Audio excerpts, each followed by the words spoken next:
Grande abraço para você que tá ligado aqui na Gol. O assunto é a Série D do Campeonato Brasileiro 2024 e tá encerrada a fase classificatória. Já temos todos os 32 que vão participar do mata-mata da hora da decisão da quarta divisão, pra gente saber lá na frente, lá no mês de setembro, quem é que sobe pra Série C, os 4 que vão subir pra Série C do Campeonato Brasileiro. Você vai deixando o seu like, se inscreva no canal. Vamos tentar buscar 200 likes pra esse vídeo, missão importante, hein? Vamos nessa! Então, vamos lá, o grupo 1 encerrado na 14ª rodada, tínhamos a disputa de uma vaga entre Manaus e Trem, que se enfrentaram. O Trem precisava vencer na Arena da Amazônia por 2 gols de diferença, perdeu por 3-1, melhor para o Manaus, classificado. E os outros jogos que completaram a tabela, a Princesa dos Solimões venceu o São Raimundo fora de casa no Canarinho por 2-1, o Porto Velho fez 3-0 no Humaitá, confirmando a sua ótima campanha, e o Manauara no Florestão garantiu a sua campanha invicta na primeira fase. Manauara, campeão da chave 1 com 34 pontos, foram 10 vitórias e 4 empates, o único invicto da Série D. Segundo lugar, o Porto Velho, 28 pontos, classificadaço, com muita antecedência, né? A Princesa dos Solimões, 25 pontos, também já estava classificado nessa última rodada. E quarto lugar, o Manaus, garantido nessa última rodada no confronto direto contra o Trem, com 24 pontos. Trem, São Raimundo, Rio Branco e Humaitá foram eliminados, com destaque negativo aí para o Humaitá, que nas 14 rodadas teve 13 derrotas e 1 empate, fez um ponto só, a pior campanha de todas. Pelo grupo 2, que foi encerrado nesse domingo, o Altos venceu o Cametá por 2-1, encerrando as chances do time do Parque do Bacurau de se classificar para os mata-matas. Águia de Marabá e River empataram por 0-0 no Zinho Oliveira, e o Tocantinópolis no Ribeirão venceu o Motoclube por 1-0, a única equipe que brigava por classificação nessa rodada ainda a conseguir sua vitória, conseguiu os 3 pontos e foi premiado com a classificação para o mata-mata para os 16avos de final, jogando no Ribeirão. Tocantinópolis classificadaço no confronto direto, né, contra o Motoclube, que também tinha chance. E no Castelão, o Maranhão enfiou 3-0 no Fluminense. Classificados: Maranhão 27, Altos 24, o River com empate se garantiu, 19 pontos. Quarto lugar, o Tocantinópolis com 19, o River teve mais saldo que o Tocantinópolis, por isso ficou à frente. Cametá, Fluminense, Motoclube e Águia foram eliminados. Grupo 3, encerrada, 14ª e última rodada. Iguatu venceu o Souza por 1-0, essa derrota era o que bastava para o Atlético Cearense só depender de um empate contra o Potiguar. A derrota do Souza favorecendo o Atlético, que empatou com o Potiguar por 1-1, e o Atlético pegou a última vaga desse grupo 3. O 13 enfiou 2-0 no Santa Cruz, confirmando a sua campanha espetacular nessa quarta divisão, uma das 4 melhores campanhas da Série D do campeonato. O Santa Cruz acabou eliminado aí nessa última rodada, tinha chances ainda. O América de Natal fez 2-1 no Maracanã, na Arena das Dunas. 13 classificado, 31 pontos, Iguatu com 27 em segundo, o América terminou em terceiro lugar com 26. Quarto, o Atlético Cearense, 18 pontos, superou o Souza pelos gols pró. Eles empatam em tudo, em pontos, em vitórias, em saldo. Nos gols, 14-12 para o Atlético para cima do Souza. O Atlético avança, o Souza está eliminado, assim como Santa Cruz, Maracanã e Potiguar. Grupo 4, última rodada, o Retrô venceu o CSE por 2-1. Era tudo que os adversários do time alagoano precisavam. Jacuipense venceu por 3-0, só precisava de si mesma, e com a sua vitória honrou seu favoritismo, está classificada para o mata-mata. No Coraci da Mata, o Asa fez 2-0 nesse Sergipe, que era exatamente o resultado que precisava. Em caso de derrota do CSE, o Asa, para classificar, precisava vencer por 2 gols de diferença, e assim fez. Esse segundo gol saiu na reta final do segundo tempo. A Juazeirense venceu o Itabaiana por 2-1, até se esforçou para classificar, mas era realmente muito difícil, precisava de uma combinação improvável. Itabaiana, 26 pontos, classificado. Retrô também classificado em segundo, 26, a diferença aí no saldo de gols, 10-9 para o Itabaiana. Terceiro lugar, Jacuipense, 23, só precisava de si mesma, venceu o jogo, se classificou. Quarto lugar, o Asa, 21, se aproveitando aí do tropeço do CSE para conseguir a vaga. O CSE foi eliminado, assim como a Juazeirense, que até ganhou na última rodada, mas não chegou lá, ficou faltando saldo aí para o time de Juazeiro. Petrolina e Sergipe foram eliminados com 10 e 9 pontos respectivamente. Portanto, Itabaiana, Retrô, Jacuipense e Asa foram as 4 equipes que avançaram nesse que é o grupo 4, o último grupo nordestino aqui. A gente parte para o grupo 5.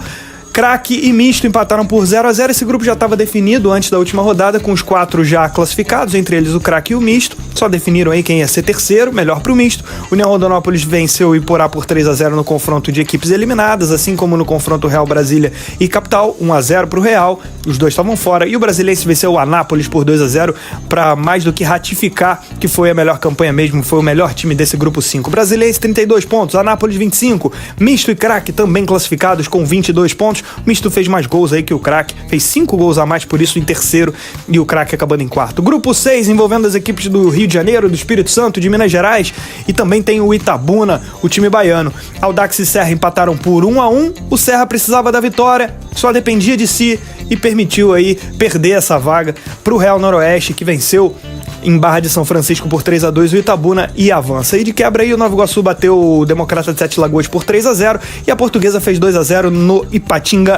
Ipatingão. Tivemos aí uma dobradinha do Rio de Janeiro, Nova Iguaçu em primeiro com 31 pontos, a gente já tá consertando, e a Portuguesa foi a segunda colocada, portanto a gente tem a Portuguesa na segunda colocação com 25, o Itabuna fez 24, o Real Noroeste 20, graças ao tropeço do Serra, o time do Espírito Santo, aliás, os dois são do Espírito Santo, né? Mas o Real conseguiu avançar, o time que atua lá na cidade de Barra de São Francisco, chegou ao quarto, também atua em Águia Branca e tal, vai mudando de cidade, o Real Noroeste está classificado, pegou a quarta vaga. Grupo 7, Costa Rica e São José empataram por 0-0, Costa Rica tropeçou em casa, mas deu sorte, porque o Santo André perdeu para o Maringá jogando no Bruno José Daniel.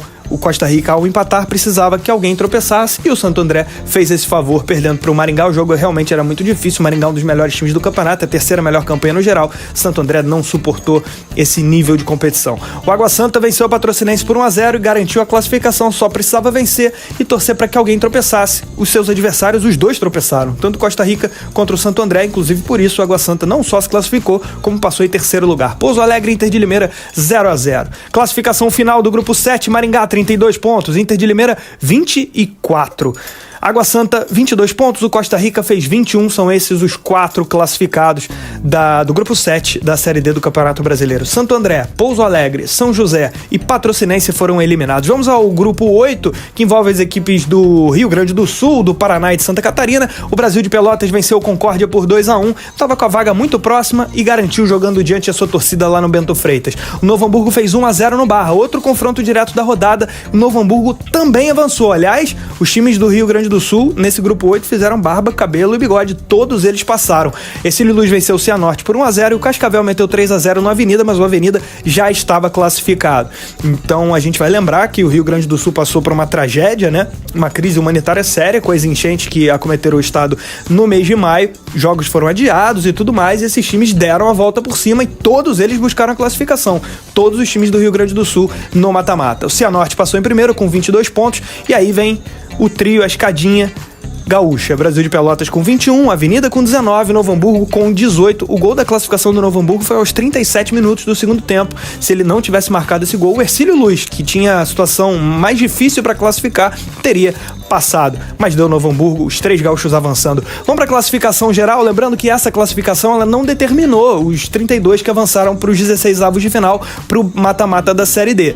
Mas essa classificação ela é importante lá na frente. A gente sempre lembra, nas quartas de final, é essa classificação que vai definir os confrontos. Então quem chegar forte lá na frente, nas quartas, com uma boa campanha, vai ter vantagem de mando de campo, podendo mandar o segundo jogo, o jogo decisivo das quartas, que é, a gente sabe, a etapa decisiva da Série D. Então essa classificação vai ser muito importante. Então vamos lá, de primeiro a 64º. Marauara terminou com a melhor campanha da primeira fase, 34 pontos. Segundo, o Brasiliense, 32. Teve mais saldo que o Maringá, que foi o terceiro. Quarto, o 13, com 31 pontos. Quinto, Nova Iguaçu, também 31. Sexto, Porto Velho, 28. Sétimo, Maranhão, 27. 27 também tem o Iguatu. Nono, Itabaiana, 26. Décimo lugar, o Retrô, com 26, que não frequentou esse top 10 durante todo o campeonato. Chegou até a sofrer em determinado momento, mas na reta final conseguiu algumas vitórias aí em sequência e termina com a 10ª melhor campanha no geral. Essa tabela vai ser muito importante lá na frente, então tá todo mundo querendo sempre melhorar a sua pontuação. Aí na sequência a gente tem com 26 também o América, 25 pro Anápolis, Princesa dos Solimões e Portuguesa, Inter de Limeira 24, que nem o Altos, Manaus, Itabuna, 19º Jacuipense 23, fechando o top 20 o Cianorte com 22 pontos. Também 22 pontos pro Água Santa, pro Misto e pro Craque, 21 pontos Brasil de Pelotas, Asa, aí a gente chega na melhor campanha dentre não classificados, o CSE com 21, a Juazeirense também fez 21, não passou. Costa Rica com 21 pontos, conseguiu avançar. 29º aí o Santo André não se classificou com 20 pontos, o Real Noroeste e o River avançaram, um com 20, o River com 19, o Serra fez 19 e não conseguiu se classificar. Tocantinópolis fez 19 e passou, assim como a Avenida. Atlético Cearense com 18 também avança para o mata-mata. Souza 18, Trem 18, esses não avançaram. O Novo Hamburgo foi a pior campanha dentre classificados, fez 18 pontos e passou para o mata-mata. 18 pontos também para o Cílio Luz, 17 Iporá, Concórdia, 16 pontos para Santa Cruz, São Raimundo, Cametá, Barra e União Rondonópolis. 15 pontos para Cascavel, Fluminense, Motoclube, 14 Pouso Alegre, São José, Águia de Marabá, 12 pontos para o Maracanã, 12 pontos também para o Rio Branco, 11 para o Ipatinga, 10 para a Democrata de Sete Lagoas e Petrolina, 9 pontos ao Dax, Real Brasília, Sergipe, 8 pontos para o Capital, 7 para Potiguar, 5 pontos, segunda pior campanha da Patrocinense, com 5 pontos, né? E 1 ponto para o Maitá, que em 14 jogos perdeu 13 vezes e conseguiu um empatezinho, marcando apenas 1 ponto, a pior campanha de todas. Vamos para os chaveamentos então dos mata-matos. O que vai rolar a partir de agora, a partir da próxima semana? Confrontos de ida e volta sempre mandam os jogos os melhores colocados da fase anterior. A gente vai ter Manauara versus Tocantinópolis. Segundo jogo é em Manaus. A gente tem no mesmo chaveamento, já pensando em oitavas, Retrô e América, ou seja, o vencedor de Manauara e Tocantinópolis enfrenta o vencedor de Retrô e América. A gente pode ter um Manauara e Retrô, Manauara e América, ou até o Tocantinópolis contra o América, ou contra o Retrô. Enfim, o chaveamento de 16 avos de final é esse, e na sequência, oitavas de final, o confronto que tá mais próximo, né? Nessa proximidade aí do chaveamento fica bem claro. Altos contra a Princesa dos Solimões, 13 versus Asa.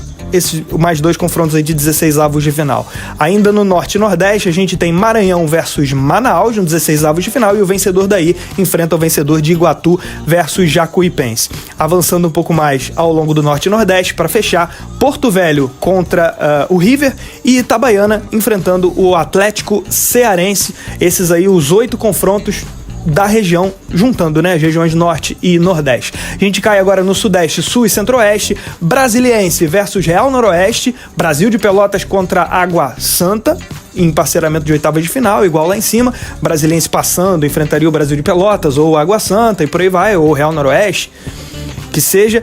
Na sequência, Portuguesa do Rio de Janeiro versus o Misto, do Mato Grosso, de Cuiabá, Maringá contra Novo Hamburgo, Nova Iguaçu versus Craque, Inter de Limeira versus Avenida. Podemos ter aí nas oitavas de final Nova Iguaçu versus Inter de Limeira, ou Avenida, quem sabe.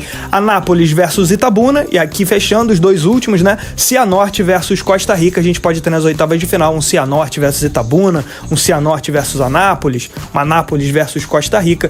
Enfim, esse é o grupamento aí do chaveamento da Série D para a reta final do campeonato. Principais artilheiros: Wesley Smith do Fluminense tem 8 gols. Também 8 gols para o Ari do Atlético Cearense. Com 7 gols aparece na lista o Felipe Pará do River. Também 7 gols, Thiaguinho do 13. E agora sim, fechando a lista, o Franklin Mascote do Retrô. Esse foi o resumo da Série D do Campeonato Brasileiro. Está encerrada a fase classificatória e agora é partir para o mata-mata. Os 32 melhores se enfrentam, confrontos de ida e volta. Depois tem oitavas, quartas, semifinal e final. Deixa o seu like e se inscreva no canal. Grande abraço!